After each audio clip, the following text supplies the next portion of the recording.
It's funny. I try to make videos, and when I do, I redo it and I take it and I start stop. I'm worried about everything, so I'm just going to be very candid here. You might see some hand motions, some lookaways, and everything, but I'm going to try and keep this brief. It won't be short, but I'd like to talk about, wrap up here on Cybersecurity Awareness Month. Another month is gone. Another Cybersecurity Awareness Month is come and gone. Spooky Halloween to everybody. Um, The truth is, I really would like to see this month renamed to either Cyber Resilience or IT Resilience Awareness Month. The reason why I say that is because there is just so much tied in. It's no longer just about the cybersecurity of, and a lot of people still take the idea of cybersecurity being an antivirus on your laptop or desktop, and that's it. It's renewed, it's updated, I'm good.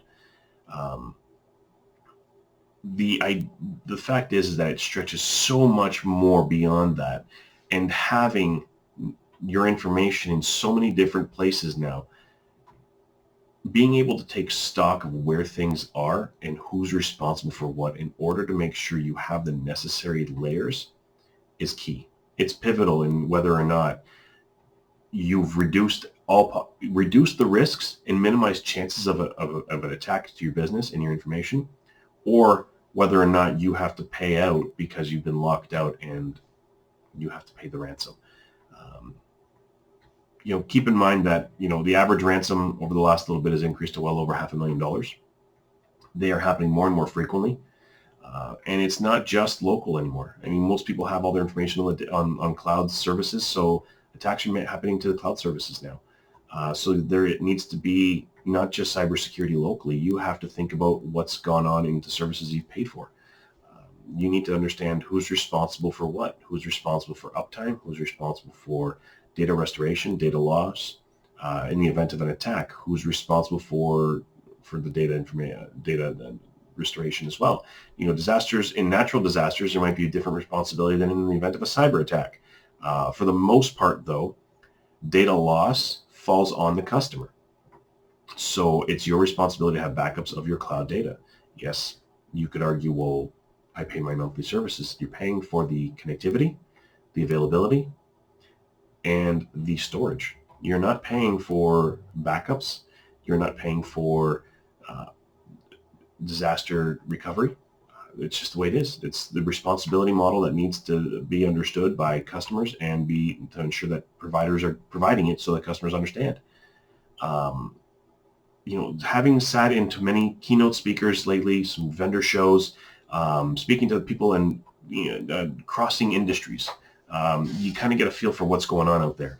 I've spoken to a lot of people in the insurance industry, and a lot of people are telling me that cybersecurity insurance policies are being written out and issued to companies uh, at an increased level.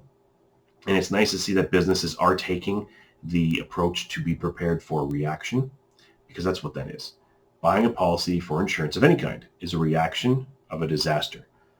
It's not the proactive approach, and it's not preparing yourself for what might happen. You're preparing yourself for what's already happened.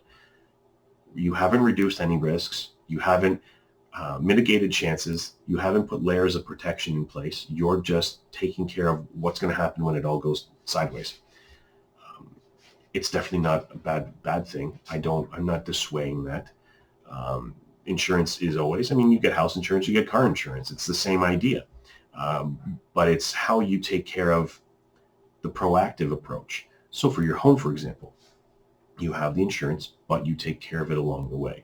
You vacuum, you mop, you sweep, you dust, you scrub the toilets, you scrub the tubs, you wash the sinks, you change the faucets, you unclog drains, you replace windows, you replace the roof, you may replace pipes, you landscape, you mow the grass, you do general upkeep and maintenance to your home to prevent some of these disasters from happening. Now, some of the ones I listed may not necessarily reduce a disaster, but they're general upkeep. And the same idea goes for when you're putting in place layers and approaches to your cybersecurity, your cyber resilience, and your IT planning. It's not just the antivirus on your desktop and laptop. It isn't just the firewall that has the proper rules to block out or allow certain traffic and certain services. It isn't just the password generator and enabling two-factor authentication. Those are all great steps, but it's not just that anymore. Because again, when the conversation comes to your cloud information, it's not with you. You can't just store it somewhere. It's stored elsewhere. You need to have certain utilities and certain services. You have a backup in place, but how do you know somebody isn't trying to still take advantage of your credentials? Somebody isn't trying to brute force their way into your account. Do you have something in place to notify you of these things? These are other layers of protection that minimize and reduce your chances of threats and breaches and potential catastrophes. So these are other steps that people can take, businesses can and should take, to reduce risk, reduce threat, and soften the blow if there is a disaster. Because all these will just mitigate. You'll have the warning signs. So if there is eventually an attack, you'll be prepared. You could either have removed a device, you could have a backup in place, or if it happens, you have all these in place. You have the necessary backups to just scrub and keep moving. Because at the end of the day, if you don't have any of these and you have to use that policy, you have to take other approaches that may not be beneficial to your business. You'll have to notify customers of the breach. How much have you lost during the breach? Restoration of data might take a couple of days. How much money did you lose each of those days? How much market share did you lose? Did your competition take advantage of your situation? Did they step in and start knocking on customers' doors? The truth of the matter is, are you at a place to keep operating your business? These are always questions that are always brought up when we're talking about cybersecurity and threats and breaches and attacks and disasters. Do you have everything in place, no matter what stage of the process you're at, whether it's proactively or even at the disaster point and you're doing disaster cleanup? Is your business able to keep going, or have you unfortunately reached a point where you need to close the doors? That is ultimately the question. Are these situations going to cripple a business? People say, well, I'm too small of a business, they don't care. That is unfortunately the wrong approach and wrong mindset. The smaller the business, the more opportunity for a hacker or a group, whoever they are, to come after you. You haven't probably put the proper emphasis on cybersecurity and the planning and the disaster recovery and the backups, so you're vulnerable. Your information is of great value to you. So for them, you're a golden egg. They will take advantage of that. I read an article where they say that the ransom groups put the ransom at just high enough that the person will pay it. I commend them for being honest. It's still a couple $100,000. Again, when the average is over $500,000, there's going to be times where the ransom might be only $200,000. Other times it'll be a couple of million. But a business has to ask themselves, do they have that money? Do you want to pay that money even if you had it? Yes, you can use your insurance if you wanted, but do you want to pay somebody $200,000 for no reason, where you could have paid a fraction of that year in, month to month, year in, year out, and reduced the risk? The idea behind all of these layers to protect yourself is something a business owner needs to sit down with and take stock and make sure that they are comfortable with how everything all ties in. Because that tie-in as well plays a big role on understanding exactly where and how this all works out. I had a customer conversation, and the comment he made, it really puts it into perspective for any business owner at that point. And I appreciated the comment because it does.